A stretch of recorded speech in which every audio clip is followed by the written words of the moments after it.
seekers and other groups of who are living within the city and ensure enforcement of the inclusion agenda in the development priorities of the city. Dialogues being one of the key strategies to capture service delivery gaps that exist within the city by all the duty bearers, they forcefully express a lot in the demand to have an inclusive environment for them to stay in the city.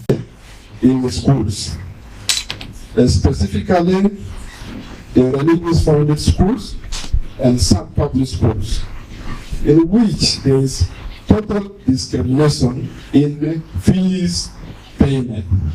Sometimes the difference is 50,000 or 100,000. How?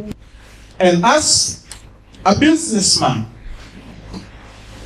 we have seen that Arua is one of the here.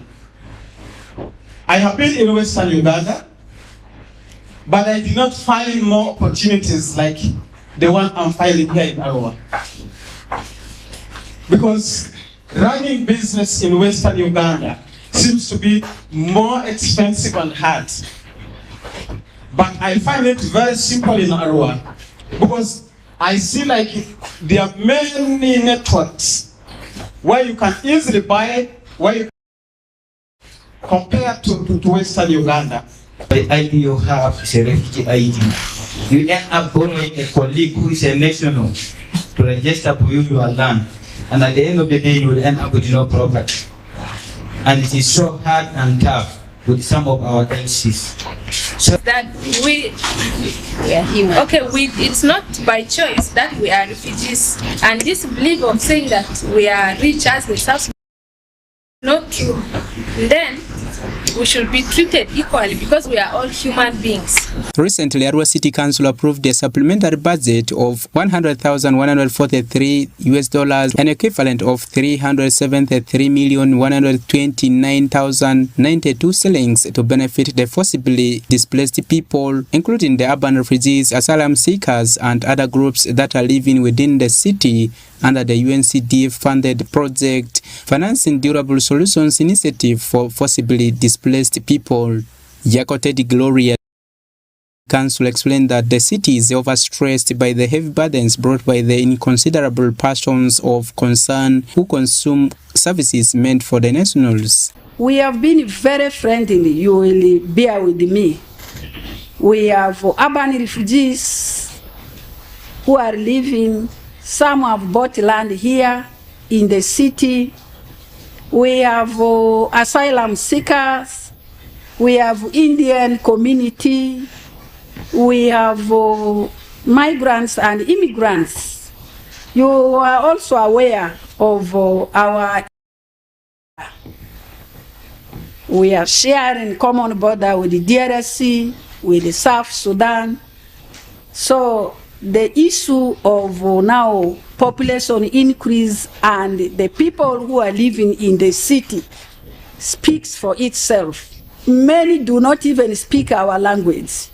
According to Cornelius Joble, the deputy town clerk of Arua City, they are forging ways of achieving a goal of a unified, accommodative city that is economically viable and non-discriminatory. Inclusion of all categories people is at the heart of our vision as a city. And so this dialogue is one of the aspects of inclusion that we want to engage with people of diverse backgrounds. How can we help ourselves socially, economically, and otherwise so that we grow this city together? Because it is not the city, it is the people in the city that matter. A recent population census conducted by Arua City Council in partnership with VNG International reveals that Arua City is hosting 23,900 migrants, in which 11,098 of them are males, while 12,817 of them are females, out of which 9,143 have settled in Arua Central Division, while 14,774 of them live in Ivo Division from different nations. Frederick Tamadri, West Nile TV, NILE CAST. Okay, in more of the stories that ran in the due course of the week, hundreds of travelers were left stranded after floods that caused havoc on the River Tangi, causing vehicles to be blocked, and this was in the due course of the week. I beg your pardon, at least 7 vehicles with passengers and motorcycles were left stranded as heavy rains that caused floods from River Tangi in Murchison National Falls Park wreaked havoc on Pakwach Olivio Highway on Pakwach, near the Pakwach district headquarters. Alfred Jawok compiled the story. The heavy rains that pounded almost 12 hours non-stop, hence causing traffic jams for both passengers to and from West Nile region, where some 2 trucks soaked into the water. Emilio Dongo, the president, Greater Nebi Forum, who was among the affected passengers, blames government for putting deaf ears on the issues of roads in West Nile region.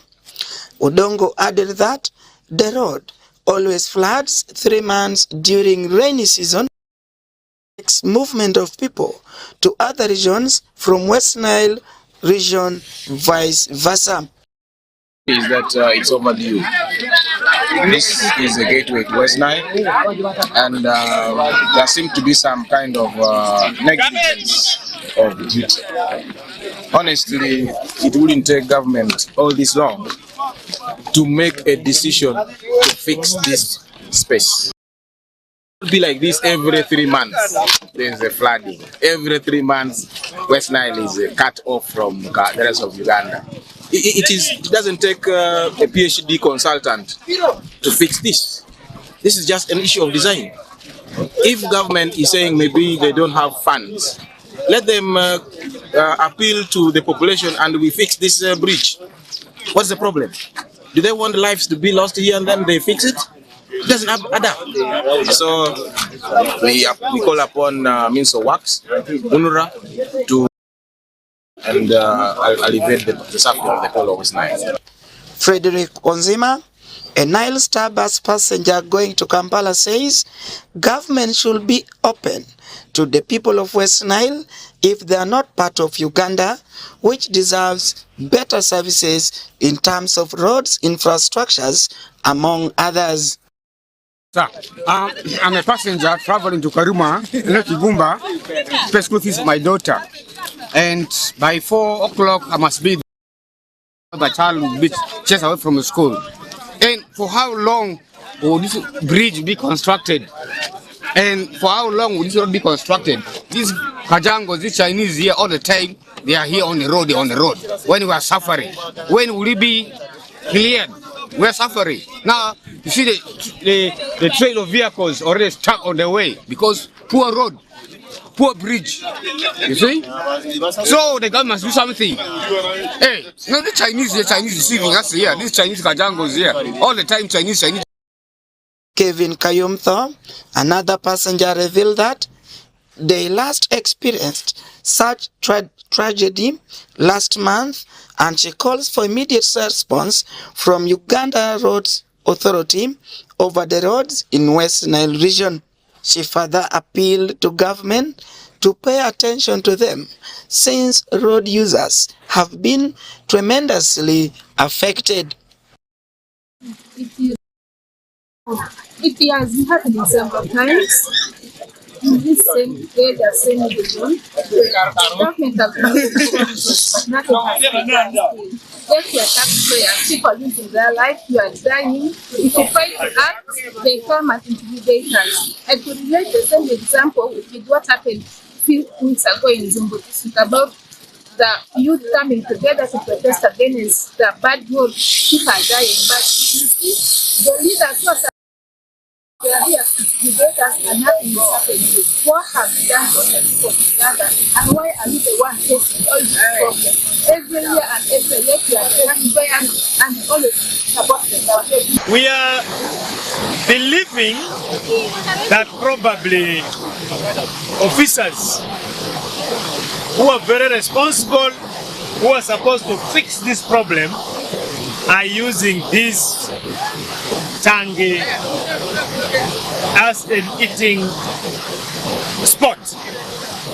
Because year in, year out, problem occurs, They all come promising, swearing heaven and earth, but they don't fix the problem. They don't fix the problem. So probably we will rally the leaders. I will suggest the entire leaders of West Nile come together. We put our plea directly to President Yoweri Museveni to handle this matter. Because in my observation, this is a very small thing. A very small thing that can just be managed not by a bridge, but by a serious network of culverts, box culverts, and maybe AMCO culverts networks of about 5-6 lines. And would be done. This Tangi history, Tangi River busting its bank, would become history. So we are very suspicious and implore the President and Minister General Katumba Wamala, Minister of Works, to have a very clean, a critical look at that angle of UNRWA that is charged with the responsibility of working on this road. For over decades, water floodings on Pakwash-Olwe Road have been challenges to many road users, but no remedies are done by Uganda National Roads Authority. Efforts to get comments from Uganda National Roads Authority was futile at the time of filing this story, as they could not be reached for comments. The level of water is still increasing as many truck drivers seek for other alternative to use Paramasindi Road upon payment at the Tangi Gate. For quite a long time, the road has been hampered by floods.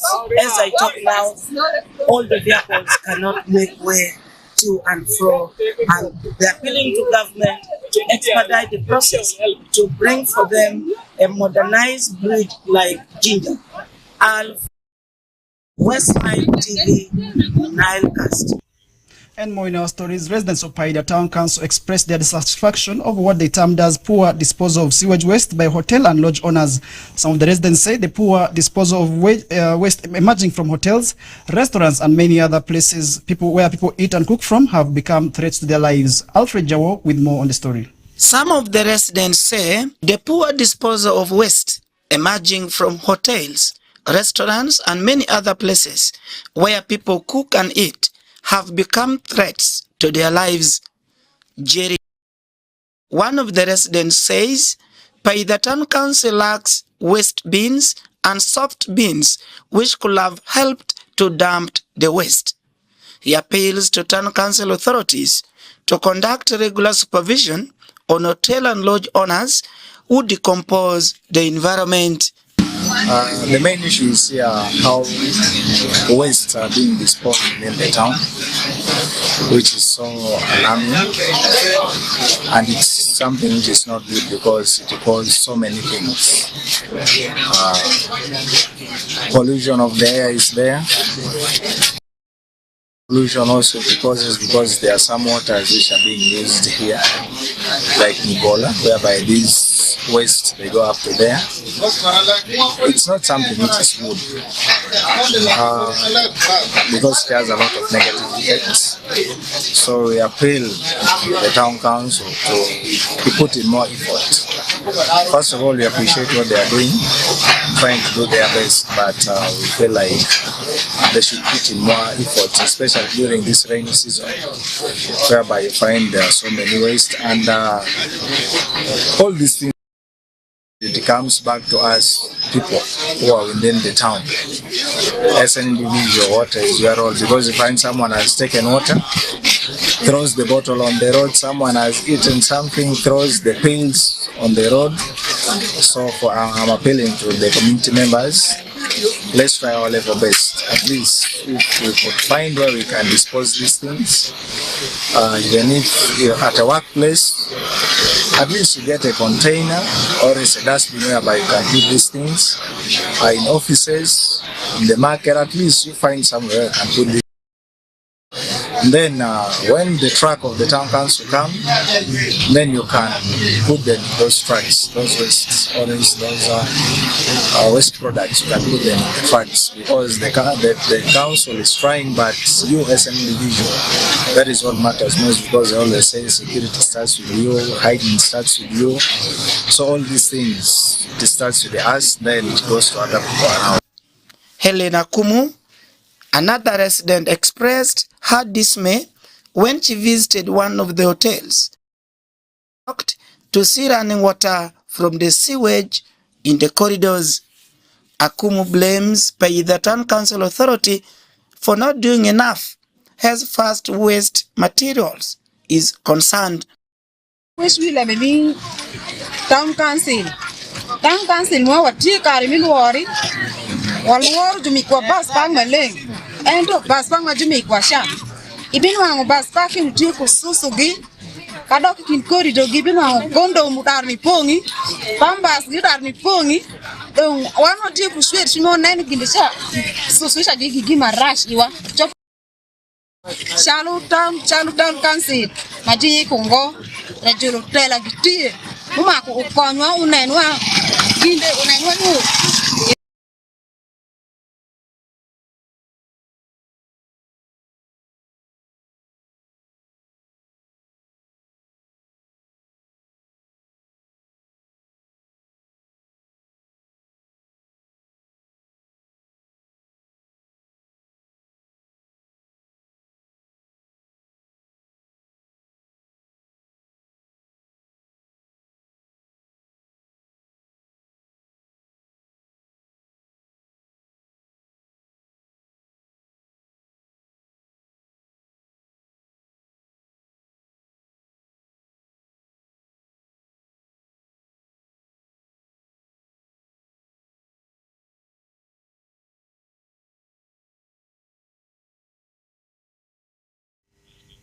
And more in our stories. The Nebi Community Central executive members were this week shown in at the Uganda Museum in Kampala. The event was graced by civil servants, the King of Keraluru, His Royal Highness Raoul Philip Olaker Obumi III, with the chief guest being the State Minister for Veteran Affairs, Honorable Jacob Oboth. The Nebi community living in Kampala have been urged to emphasize and focus on unity in their new term of office to foster development of the cultural values to the other tribes in Uganda. Take a look at the story. While delivering his message after the swearing-in ceremony of the Nebi community executive members at Uganda Museum on the 4th November, His Majesty Philip Rauno Larkel III advised the Nebi community in Kampala to emphasize on matters that will unite all Alut subjects both in Kampala and other parts of the country. As a Lord, let us take pride in our culture, in who we are, where we come from, and in what we do.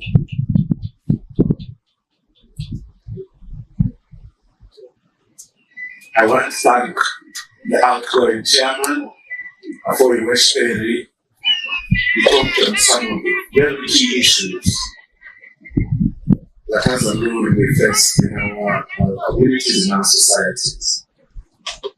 And I hope we can tackle these issues on a united front as a military. It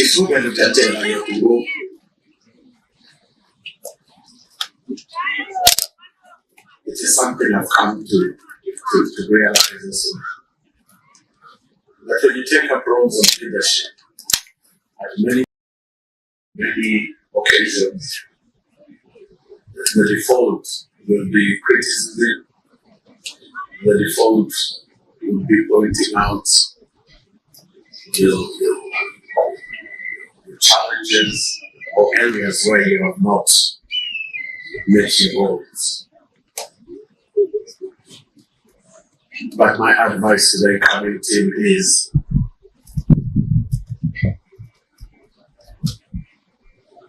don't let criticism falter your enthusiasm, your love, and your dedication to reading. Grace Kuchin Freedom, State Minister for Northern Uganda, thanked the new leaders, especially the incoming chairperson, for his cooperation he has shown before he took the office. Kuyushin promised to work together with Alur community in Kampala and urged the outgone leaders to advise the new leaders where necessary. Gone executive, also done your part. I heard you speak here, Mr. Rwaga, with passion, but I said let him speak because he's releasing what is in his heart. And the far you have come, now that you have talked, now that you have handed over, also relax and let's work together. Let go. In leadership, sometimes you let go. You don't cling on things which will pull you down. First, now that we have leaders, we are in it together. I always tell people, once you have your leaders, support them. Support them with words, with material things, with whatever. Support them. Because they are not going to be there alone. We have to move together with them. Wherever they are going, if they will win, we shall win together. If they will lose, we shall have lost all of us. And who are now being led, that's my message to you. Let us all do our part. Let us all be responsible. And in this, you know about collective responsibility, it is all of us. If it is Nebi community, it is not only the 5, it is all of us. Meanwhile, the new chairman of Nebi Central Community, Stephen, emphasized that he will majorly focus his work on uniting Alur both in Kampala and diaspora. Okello added that all this will be done through forming other leaders in areas like Mukono, Entebbe, Jinja, among others. We need to go to the drawing board. All the things I'm listing requires planning and thinking. We need to strategize. That means that we are going to dig the foundation, go down. We are not going to see us first. But the moment you start to see the walls, let's first be sure that the foundation is strong enough and is ready to move us. So in order to build a strong Nebi community, we need a strong and self-sustaining foundation. And you should all know that building such a foundation calls for champions with a strong spirit of generosity. If no one wants to join in all the things I'm requesting for, I'm just requesting, can we have some champions? Everyone here can stand up and become a champion. I am ready to become a champion, and I request that we step up and become champions. The moment we have more and more champions that are ready to move the community, and the number of champions grow, then I'll tell you 20, 30, 50 years from now, we are going to see the community. But also, as I've already requested, we need a lot of patience. Let's not after a month start already criticizing this new team, saying we are not seeing anything. So we are requesting for a lot of patience from you. We're also requesting for a lot of commitment that you're going to work from us. We are requesting for a lot of respect from each other. Respect us, respect you. But also we need a positive mindset. The moment we are here to promote negativity, then we are not going to promote negativity. We're actually going to kill it at the end of the day. But also we need a certain level of trust. We need to trust each other to ensure that the people entrusted here are going to do the right thing. But also we need a willingness to foster mutual understanding and harmony amongst ourselves. However, the State Minister for Defense and Veterans Affairs, Jacob Oboth, guest, pledged his commitment to work together with Alur community as one Luo blood in the country. He appreciated the leadership of the outgone members who managed to to empower women in the community through creating a platform where women can present their views. You do not relaunch what has not been there. You actually relaunch, and is good that is kept ongoing. Organizations may get challenges. Leadership may change. But the goals, the objectives, the aspirations of that organization, when it is still alive, will keep on, will shoulder on. And we want to thank the forefathers and the founders of this Navy community. Thank you for being one of the vision bearers for this Navy community. The chief guest further appreciated the beauty of Alur women and men. The swearing-in ceremony was blessed with ministers, members of parliament from Greater Navy, civil servants, among others. Alfred Jawok, West Nile TV, NILE CAST.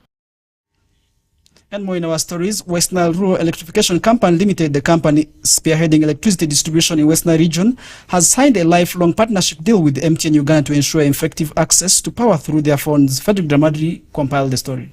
West Nile Rural Electrification Company, the company spearheading the distribution of electricity in West Nile region, has signed a lifelong partnership deal with the mobile telecom network MTN Uganda to ensure effective access to power. According to Kenneth Mujimpa, the general manager West Nile Rural Electrification Company, with the big margin of clients under MTN Uganda and thousands of power consumers in West Nile region, they realized the challenge of access to power units. He adds that this partnership is to bridge the existing gaps of ensuring a well-connected region that is able to access electricity at a subsidized cost. MTN enjoys a very good customer base in West Nile, and this huge customer base was suffering from a need to be able to purchase energy units. So when RECO as an entity, we've been at this for a couple of years. Yeah. So what you're seeing today is an effort for quite a good number of months. You know? So the spirit is that the customer should enjoy the service. Whereas Alex Wegoe, the Chief Commercial Officer MTN Momo, applauds RECO for tapping on MTN to engage in the economic transformation. At MTN, we pursue and believe in two things. One, that every citizen deserves the benefits of a connected life.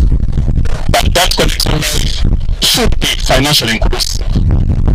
The reason for that is that poverty is a shame. Poverty is a shame.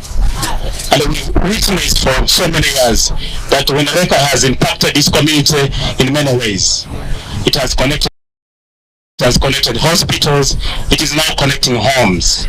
The deal that is expected to prevent time wastage in accessing power units from the power selling agent points stationed by RECO, cut power costs in ensuring easy access to power units, comes as a blessing to many communities in Western region. Not because I didn't know whether it would succeed, I just got 10,000.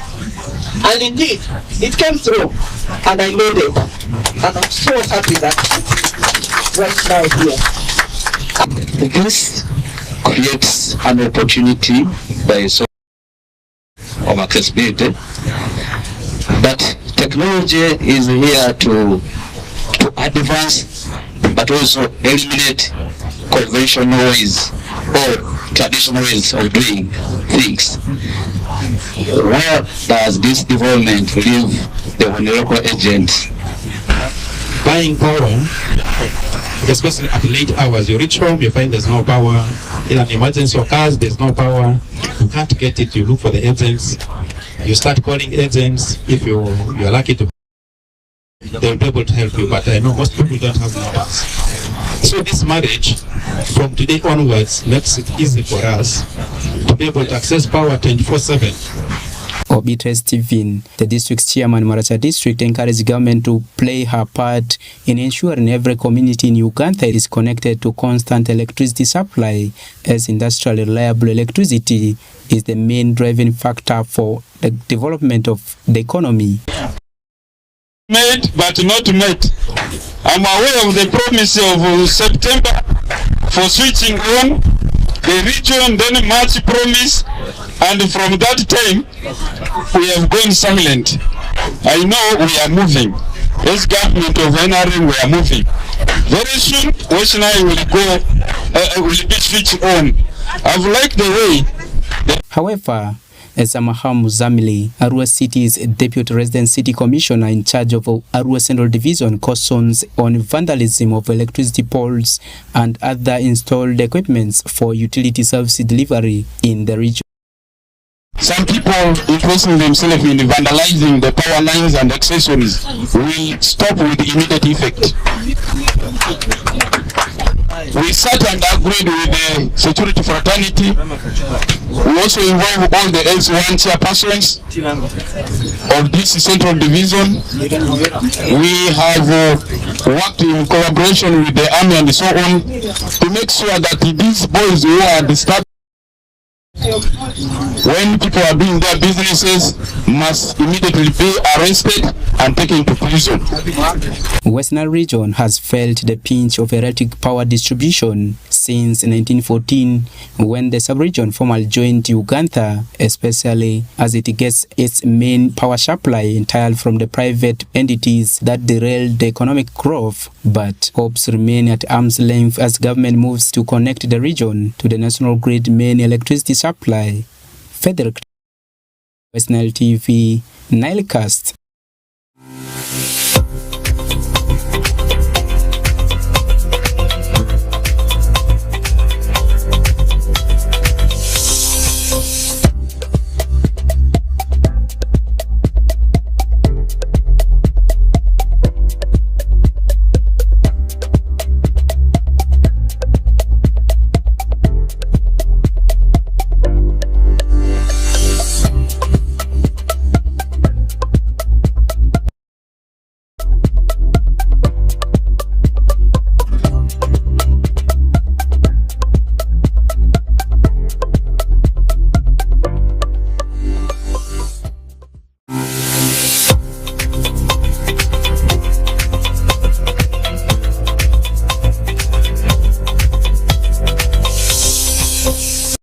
And dear viewer, with that we